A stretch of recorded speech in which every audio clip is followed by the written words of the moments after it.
Kembali lagi di Suara Pesona Indah. Radio kita bersama. Sama kita semua. Gitu ya. Iya dong.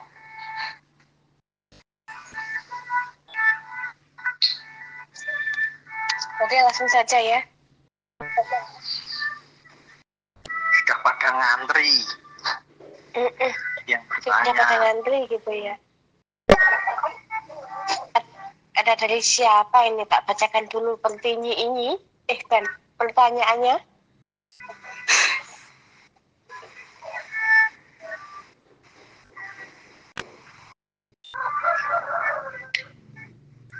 Ada dari Pak Daru yang usianya 37 tahun yang ada di Mejobo dan pekerjaannya pandai besi. Keluhan utamanya terpusat di boyok gitu ya. Dan ada benjolannya di bawah kanan. Bawah apa itu? bisulan maksudnya.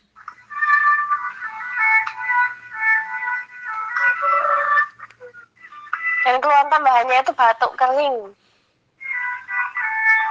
Dan minta helpanya apa? Terima kasih gitu katanya.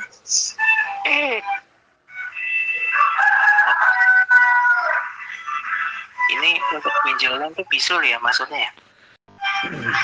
Enggak mas, tadi bukan bisul ya. Itu semacam katanya kalau dia bilang itu ketedun gitu loh. Di pinggang kan? Sebelah kanan perut. Oh, oke. Saya hampir dapat paham. Ya, Tadi bayangannya kirain pinggang kanan. Cuma benjolan di bawah kanan gitu kan, maksudnya apaan gitu? ya di perut, ya, di perut. Itu terasa agak panas gitu loh. Tiap mau tidur, kalau terlentang dia merasakan sakit sampai kakinya gitu loh. Kayak ketarik bahasa Jawanya gitu. Udah check up. Nggak cek up ke dokter belum, tapi ya biasalah di gitu-gitu lah. Ke orang tua gitu. Orang. Berarti ke panti jompo.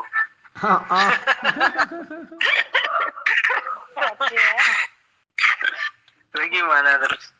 Kalau enggak Datang ke orang sekali. tuanya sendiri.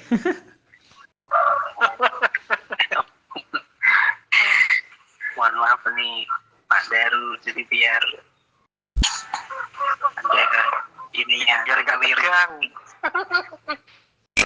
Yang pertama, kalau masalah sakit pinggang ini melihat dari aktivitasnya kan itu dekat dengan api, kemudian melakukan kegiatan yang cukup intens, cukup memorsir tenaga ya, seperti ini membentuk besi itu ya.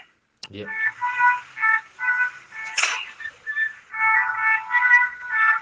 Yang pertama saya ingin bilang bahwa kondisi seperti ini sebenarnya bisa diatasi dengan dua cara. Cara yang pertama, kita harus mengetahui sumber masalahnya. Itu cara pertama ya. Nah, untuk mengetahui itu kita membutuhkan yang namanya check up, menggunakan metode pengobatan medis, itu bisa. Misalkan ada alat-alat segala sesuatunya untuk memastikan agar nanti ketika kita melakukan pengobatan secara alami itu juga kita bisa pasti gitu, nggak meraba. Ibarat orang tuh kalau mau jalan keluar rumah ya nggak asal jalan aja gitu, pasti kan punya tujuan. Pernah nggak jalan gitu ya asal jalan, nggak tahu mau kemana, Kan kira-kira Waduh. capek kan gitu ya. Ya capek, mengembara berarti kalau itu. Ini istilahnya ini apa, pembawa acara cerita sandiwara jadi mengembara. Kalau mengembara mas, itu tujuannya kan belajar. Ada itu kalau mengembara itu. Ada tujuannya itu. Iya. Kalau ini nggak ada tujuannya kok. Iya, jadi capek. Makanya kalau dalam dunia holistik atau herbal itu kita harus butuh yang namanya diagnosa komplit. Kalau dari analisa saya, diagnosa ini masih belum komplit. Misalnya ini sudah berapa lama, kayaknya tadi belum ada ya. Tadi ada nggak di teksnya Mbak Sali? Ada. Nggak ada ya. Nah itu juga kita jadi agak meraba ini sebenarnya penyakitnya di mana? Apakah yang di depan, di perut bawah, atau pinggang? Gitu. Makanya saya bilang tahapan pertama itu check up. Nah ada opsi yang lain kalau nggak mau check up. Kalau nggak mau check up, mijet di tempatnya Mas Eko. Ya sering pijet di tempatku. Kalau itu pasti gitu ya kan, cedak itu kan. Oke, ya itu Kalau opsi saya kedua. kalau pijet di tempatku biasanya tak streaming seperti anjurannya Mas Hadi ya.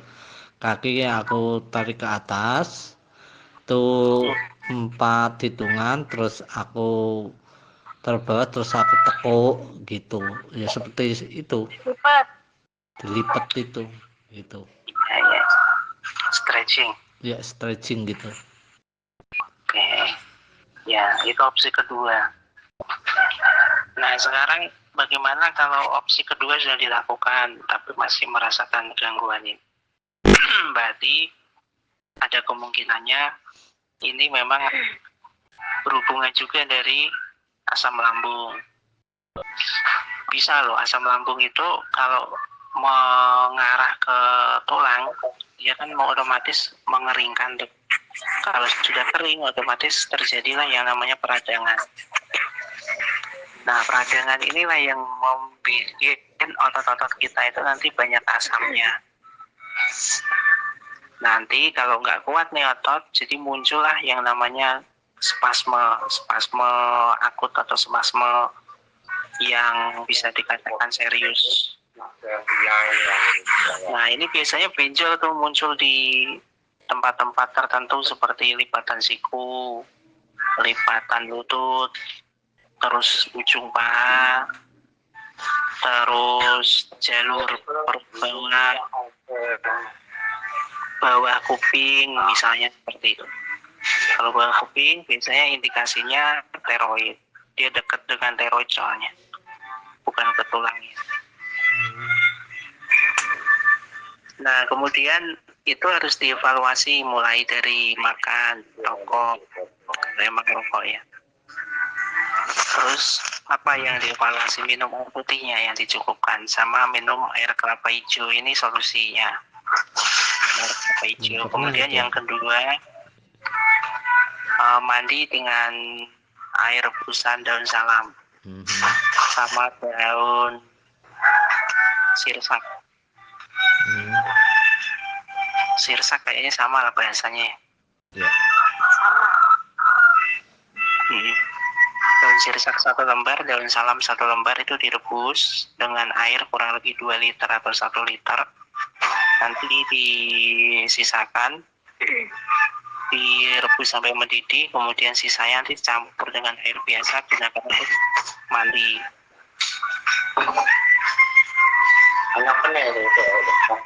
Nah, ini bisa dilakukan sehari 2 kali atau 2 hari sekali untuk pengobatan dan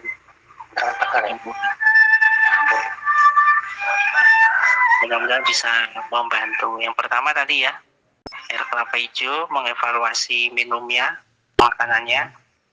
Yang kedua, mandi dengan air rebusan daun salam dan sirsak. Mudah-mudahan membantu Pak Daru dan cepat sehat. Amin. Amin, amin, Amin, amin, amin, amin.